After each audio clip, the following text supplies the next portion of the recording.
Happy morning, students. This is your RVR sir.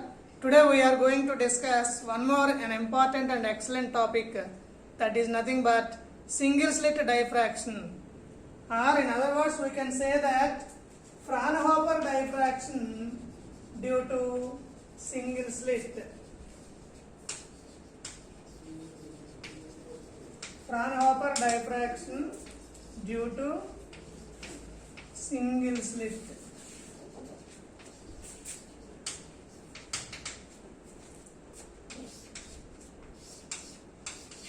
Yeah, in the previous class we have already discussed the various concepts what is diffraction, where we are observing the diffraction in our regular life, as well as differences between the interference and diffraction already we discussed in the previous class itself. And then we also discussed the classification of diffraction of light. Now we will going for the single slit diffraction. This concept can be easily understood with the help of a small diagram. Let us look at the diagram and then we will go for the remaining things. Let S is the monochromatic source of light from which the light rays are propagating in all directions equally, and the light rays are channelized with the help of a convex lens. Let it be named it as L1, and the light rays are made into parallel beam of light rays after passing through the convex lens. Now these light rays are allowed to incident on a single slit. 1 minute. These light rays are allowed to incident on a slit of width. S is the monochromatic source of light from which the light rays are propagating in all directions, and these light rays are allowed to incident on a convex lens having large focal length, and then this particular convex lens L1 made these light rays as a parallel beam, and then now these light rays are allowed to incident on a single slit. Let AB is the slit of width small e. You can able to observe the slit. Actually it is very narrow slit, but for the sake of understanding I draw it as a large slit. AB is the slit whose width is, let it be small e. Small e is the width of the slit. Now let us consider a plane wave. W dash is the plane wave which is allowed to incident on this particular slit AB. Now what is happening when the light is incident on this particular slit? Let us look at the thing very clearly.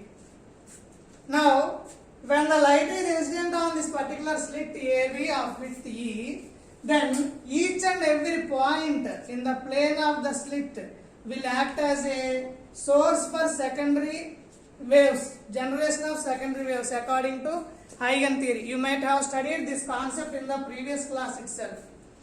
So let the slit AB is divided into n number of elements, and from each element we are having one more secondary wave whose amplitude is A. So like that the slit is divided into n number of elements, and from each element one more secondary wave is generated, and the generated waves are traveling in all directions. But those waves, those secondary wavelets which are traveling in the direction of incident beam are allowed to incident on one more convex lens. Let us represent it as a L2, and this convex lens focus the light rays on the screen. Correspondingly, at this particular point, I represented it as a P0. At P0, we are having central maximum or bright central image or 0th order maximum, whatever it may be, all are correct. In some textbooks it can be represented as bright central image. In some other textbooks it can be represented as what we call it as 0th order. In some other textbooks it can be represented as principal maximum. Whatever it may be, all the notations are correct, nothing wrong in it. So those secondary wavelets which are traveling along the direction of incident beam are brought focus by the convex lens L2 on the screen at point P0. Correspondingly at P0 we are having bright central maximum.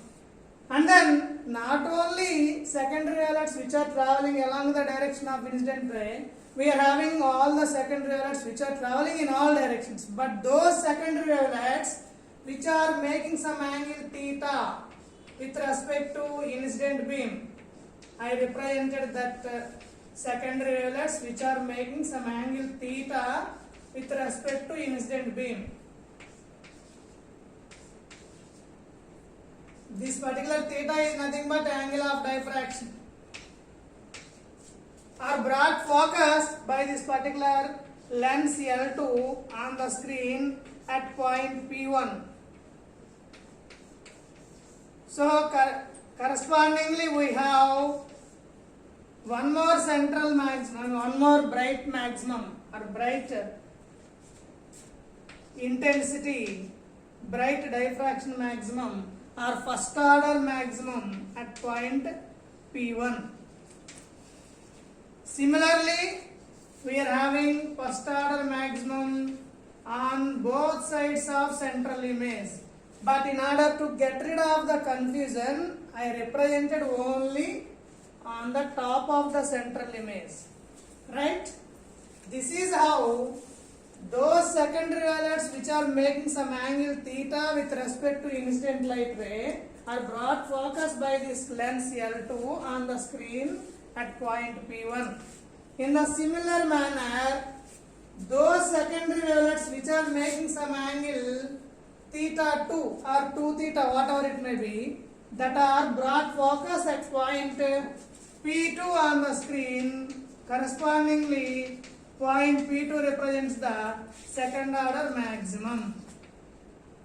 Like that, we are having various bright maxima. In between the two maxima, we are having minima. Let us observe the diagram, then you can easily understand the concept. At point P0 you are having bright central image, P1 you are having one more first order image, P2 you are having one more second order image. Between the P0 and P1 we are having first order minimum. Similarly, here also we are having first order minimum. So if you observe the concept clearly, at the central maximum we are having most of the intensity is brought focused. At first order maxima and the second order maxima, the intensity of the orders decreases as the order increases. So now our target is to determine the path difference as well as phase difference and then find out the resultant intensity on the screen, as well as how the intensity is distributed for the central maximum and for the remaining maxima as well as minima. So in order to find out that thing, I draw a normal on the light ray which is making some angle theta with respect to incident beam. So all of you listen carefully. Here the important point you need to understand is we need to represent the light ray with an arrow mark. So BC is the additional path. If you observe that carefully, from the P0 as well as P1 secondary wavelets, the path difference, in order to find the path difference, the extra path covered is BC. So path difference is given by path difference is equal to BC. Okay, anyhow we are going to derive the value of BC also. Now let us understand the concept clearly. One more time I am repeating it. S is the monochromatic source of light from which the light rays are propagating in all directions, but we are having lens L1, that is a convex lens of large focal length, which channelize the unpolarized light rays into parallel light rays. Now these parallel beam of light rays are allowed to incident on a single slit, narrow slit of width small e. That slit I represented it as AB, and then W dash is the plane wave which is incident on the slit. Then each and every point in the plane of the slit is divided into n number of secondary wavelets, and those secondary wavelets which are travels along the direction of incident light ray are brought focus at point P0 on the screen, and those secondary wavelets which are making some angle theta with respect to incident beam are brought focus at point P1 on the screen. Here the first order maxima is symmetrically distributed on both sides or on either side of the central maximum, and then similarly for the remaining orders also. Now our target is to determine the path difference and then resultant intensity as well as intensity distribution for the each order. So in order to find the path difference, let us consider here you are having, if you look at the diagram carefully, from the diagram we are having triangle ABC. Here you are having a theta. Now define sin theta. What is the value of sin theta from the triangle? So theta is here, sin theta is from the trigonometry, opposite side by hypotenuse. That is nothing but sin theta is equal to BC by AB. So this is the opposite side and this is the hypotenuse. Now from this we have the path difference BC is equal to AB sin theta. We know that already we represented in the diagram. AB is nothing but small e.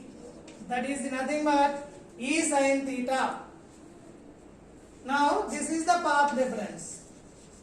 Now my question is, what is the relation between path difference and phase difference? In order to find the phase difference, let us, already we discussed the relation between the path difference and phase difference in the interference chapter itself. Therefore phase difference is equal to 2 pi by lambda times path difference. Therefore that is nothing but 2 pi by lambda into E sin theta.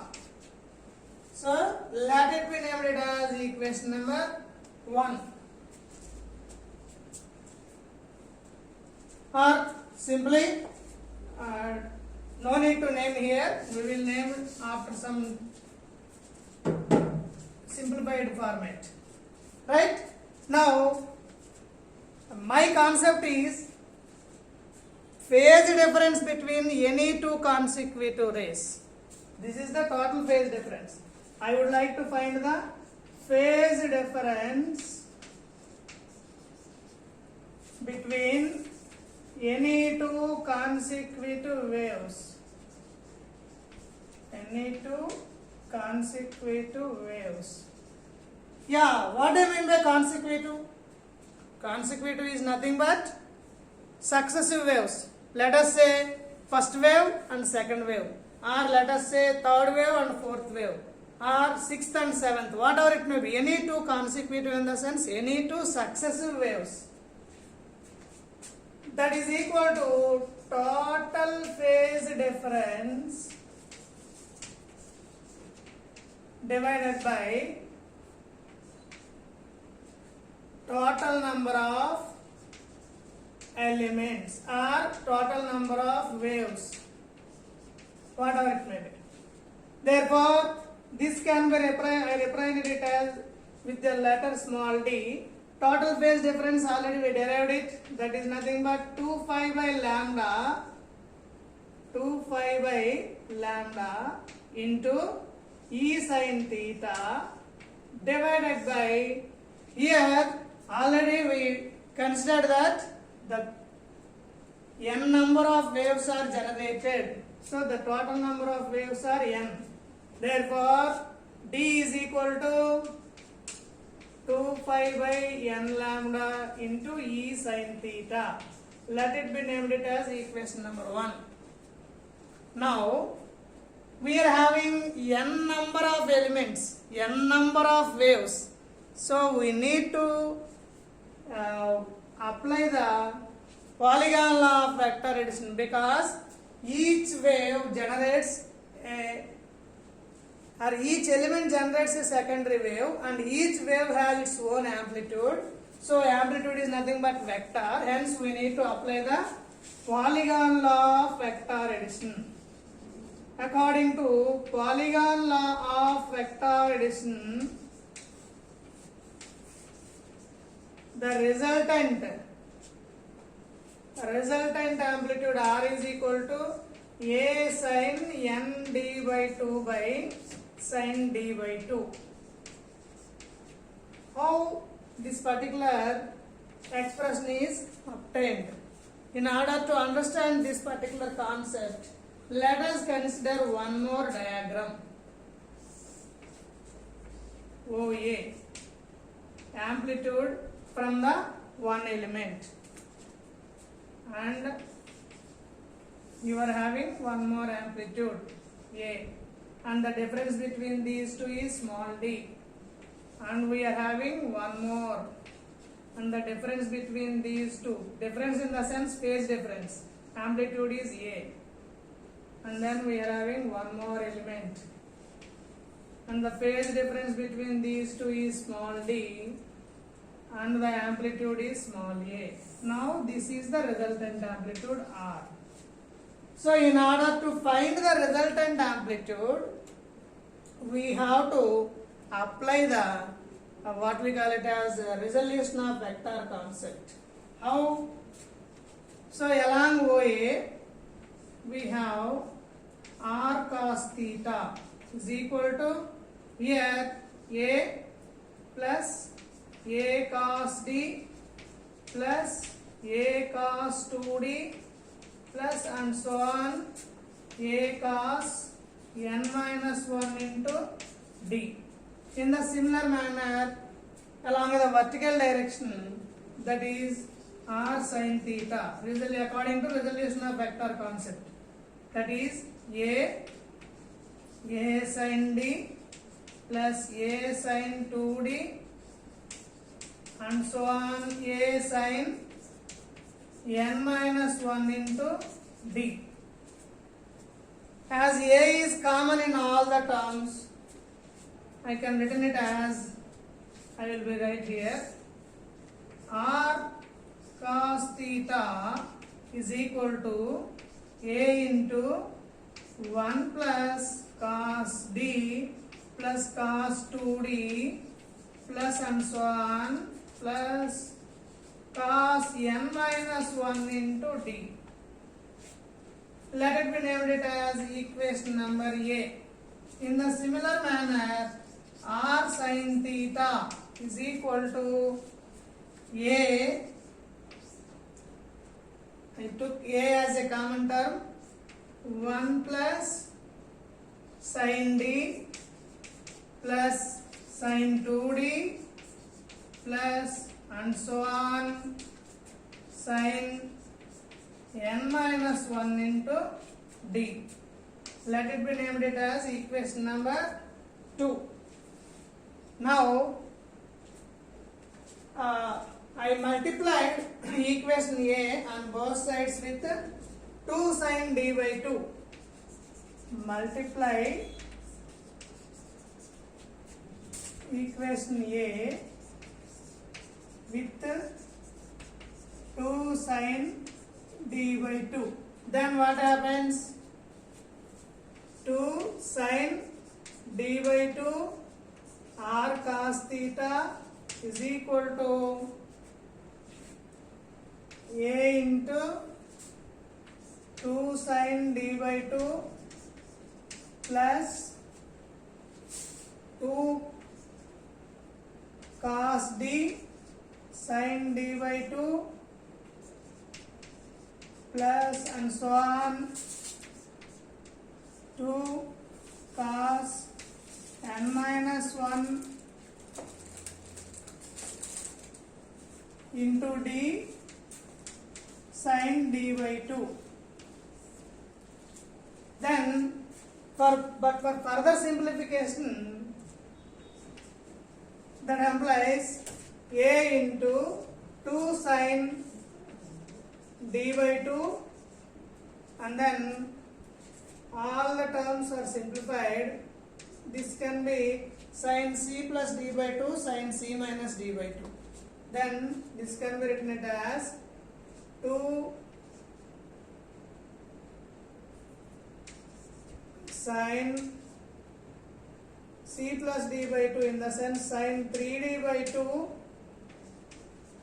minus sin d by 2 and so on. We are having sin n minus 3 by 2 into d sin n minus 1 by 2 into d, like that. If you observe carefully, here sin d by 2, 2 sin d by 2, we only left with sin d by 2. In the similar manner, sin 3d by 2 minus sin 3d by 2, like that all the terms will get cancelled. We only remains with a into sin d by 2 plus sin n minus 1 by 2 into d, which is again in the form of sin c plus sin d by 2. Sin c plus sin d. Again, if we simplify it, then it will be 2 sin d by 2 cos n minus 1 by 2 into d. This can be written as, that implies r cos theta is equal to, I bring this 2 sin d by 2 term to the right hand side, that is a sin d by 2 cos n minus 1 by 2 into, here we are having 2a sin d by 2 cos n minus 1 by 2 into d divided by 2 sin d by 2. Then this 2 will get cancelled. We only remains with r cos theta is equal to a sin n into d by 2. Here you are having sin n into d by 2. That is a sin n into d by 2 by sin d by 2 into cos n minus 1 by 2 into d. Let it be named it as equation P. And then we have similarly for the r sin theta term also. If we simplify it similarly, r sin theta is equal to, we have a sin n d by 2 by sin d by 2 into sin n minus 1 by 2 into d. Let it be named it as q. Now squaring and adding the p and q, that is p square plus q square is equal to r square into sin square theta plus cos square theta. Applied into trigonometric, it becomes 1. R square and then we only remains with a square sine square n d by 2 divided by sine square d by 2, because again we are having sine square n minus 1 by 2 into d plus cos square n minus 1 by 2 into d. According to trigonometric formula, its value became 1. So we only remains with this thing. That implies r is equal to a sin n d by 2 by sin d by 2. So this is how we got the resultant amplitude. I wrote the same expression here. Let it be named it as equation number 2. This is B. Now, if you substitute the value of D in this expression, then R is equal to A sin n into d by 2. Here we know that d is nothing but 2 pi by n lambda e sin theta by 2. So 2 will get cancelled, n will get cancelled. Whole divided by, we have sin d by 2. Substitute the value of d by 2. That is 2 pi by n lambda e sin theta by 2. Again 2 will get cancelled in the denominator also. So we only remains with a sin pi by lambda e sin theta divided by sin, what we call it as pi by n lambda e sin theta. Now, then its value becomes, we have, for the sake of understanding, for the sake of simplifying, I consider that entire bracketed term as alpha. Let alpha is equal to pi by lambda e sin theta. Then the above expression becomes r is equal to a sin alpha by sin alpha by n. As alpha is very small, alpha by n is also very small. Therefore, alpha by n, as alpha is small, sin alpha by n can be written as alpha by n. How? As theta is small, sin theta can be written as theta according to trigonometric formula. Therefore, r is equal to a sin alpha divided by what we call it as alpha by n. That implies r is equal to a n sin alpha by alpha. This is nothing but capital A into sin alpha by alpha. So we got the intensity, resultant intensity. Now I derived the remaining topic here. Therefore, intensity, resultant amplitude R is equal to A sin capital A sin alpha by alpha. In order to find out the intensity, we know the relation between the intensity and amplitude. That is, intensity is equal square of amplitude. Therefore, intensity I is equal to R square.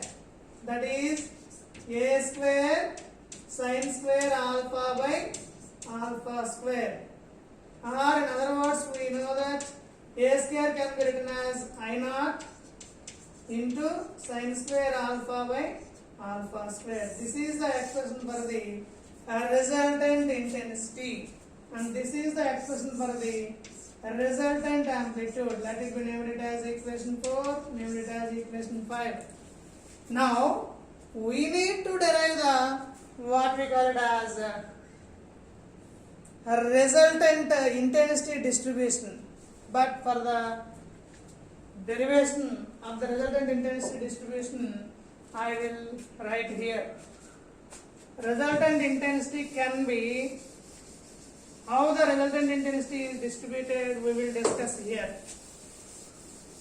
Already we derived the path difference between the wave secondary wavelengths and the phase difference, as well as we derived the resultant amplitude and then resultant intensity. Now our target is, we need to derive the how the intensity is distributed on the screen. What about the intensity of the central maximum? What about the intensity of the first order maximum? What about the intensity of the first order minimum? That is intensity distribution. Keep the side heading as intensity distribution. So first one is intensity of central maximum or principal maximum or 0th order maximum, whatever it may be, all are same. In order to find the intensity of central maximum, that is P naught, we know that how the P naught is obtained in the direction of incident beam, that is theta equal to 0. That means when theta equal to 0, in the same manner alpha is also 0, then the value of sin alpha by alpha tends to unity, then it becomes maximum. How? Because in the case of central maximum, if sin alpha by alpha is 1, then intensity is maximum, I equal to I naught. But some of you may got the doubt. That is, when alpha equal to 0, theta equal to 0, then sin alpha value becomes 0. No, not like that. This is not a mathematics. You have to think physically. So how it is obtained, I will write here.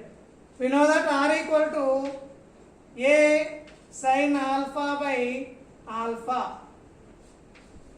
Then I expand this sin alpha by polynomial expansion, that is alpha minus alpha cube by 3 factorial plus alpha power 5 by 5 factorial minus alpha power 7 by 7 factorial and so on.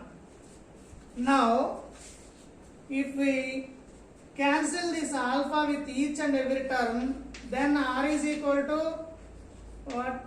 We remains with A into 1 minus alpha square by 3 factorial plus alpha power 4 by 5 factorial minus alpha power 6 by 7 factorial and so on. Now if we substitute the value of alpha as 0, substitute alpha equal to 0 in the above expression, then what happens? Therefore R equal to A into 1 minus 0 plus 0 minus 0 and so on. So we only remains with R equal to A. R equal to A in the sense intensity I equal to R square, that is nothing but A square. In other words, we can write it as I equal to I naught. This is the maximum intensity. This is how maximum intensity is distributed for the central maximum or principal maximum. Now coming to the intensity of secondary maxima. Intensity of secondary maxima. What do you mean by maxima? Can any one of you please tell me? Maxima. Maxima in the sense it is the plural for maximum. So here the secondary maxima, which includes the first order maximum, second order maximum, third order maximum and so on.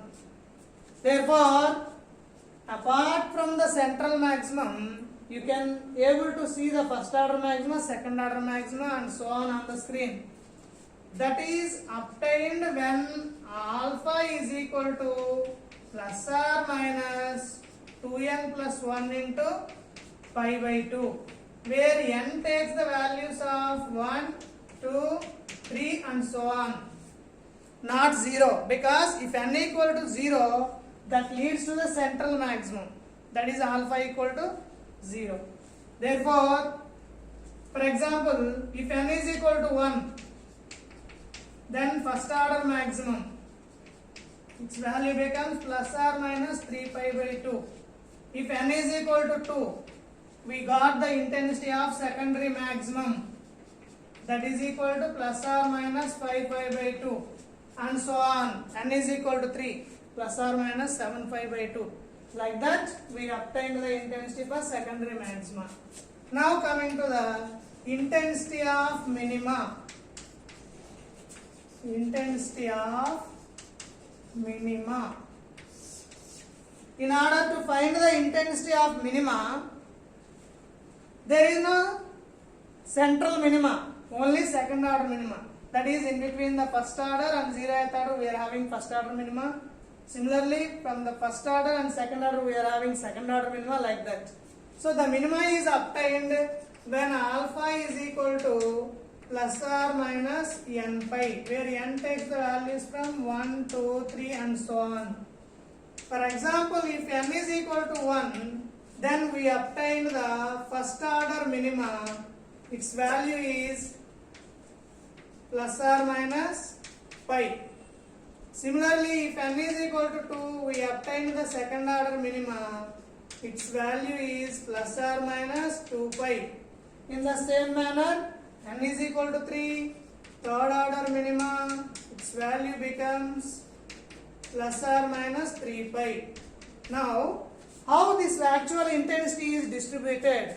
We draw a plot between the theta along the x-axis and the intensity along the y-axis. Yeah, as you already know that always we have to choose the independent quantity on the x-axis and dependent quantity on the y-axis. Here, based on the theta, intensity is going to changes. If theta equal to 0, intensity is maximum. If theta equal to some value, intensity is going to decreasing. So, that's why I represented it. Now, this can also be written as n value, I am writing here 1, 2, 3 and so on. The intensity is distributed like this. Maximum intensity goes to central maximum, and the remaining is for the first order and the remaining is for the second and third orders. This is theta equal to 0. This is 1. In the sense, pi, 2 pi, 3 pi, 4 pi and so on. Similarly, here we are having minus pi, minus 2 pi, minus 3 pi, minus 4 pi and so on. For the first order maximum, you are having, what is the value? 3 pi by 2. Hence, we are having 3 pi by 2 here, minus 3 pi by 2 here, and pi by 2. 5 pi by 2 here, minus 5 pi by 2 here, minus 7 pi by 2 here, and then for the third order maximum, 7 pi by 2. This is how the intensity is distributed for the Fraunhofer diffraction due to single slit. Where it is actually obtained, it is obtained on the screen. That means here you are having less intensity and then more intensity and then very much large intensity and then decreasing intensity, again decreasing intensity, like this. This is how the intensity is distributed for the Fraunhofer diffraction due to single slit. All of you note down the derivation. Still, if you have any doubt, please feel free to contact me. Thank you all. Note down it.